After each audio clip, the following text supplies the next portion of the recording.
Welcome to the Genius Factory. Enjoy the video. In this video, I will explain how to make the best Thousand Island dressing. First, begin with 1 cup of your favorite creamy mayonnaise as the foundation. Next, stir in 2 tablespoons of finely minced sweet pickle relish. This provides that signature tangy crunch. Then, add 1 tablespoon of good quality ketchup for a touch of sweetness and its characteristic pink hue. Now, let's enhance those flavors. Add 1/2 teaspoon of Worcestershire sauce. It brings a wonderful savory depth. A small squeeze of fresh lemon juice, about 1 teaspoon, will brighten everything up beautifully.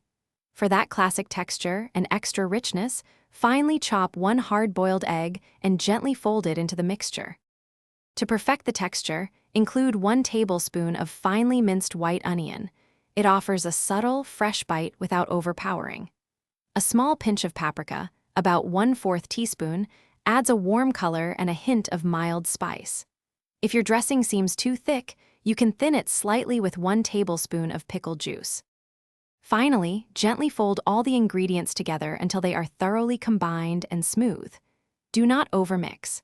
For the best flavor, cover the dressing and chill it in the refrigerator for at least 30 minutes. This allows all the wonderful flavors to meld. Serve this delicious, versatile dressing on your favorite salads or as a fantastic sandwich spread. Thanks for watching. If you found this helpful, don't forget to like and subscribe.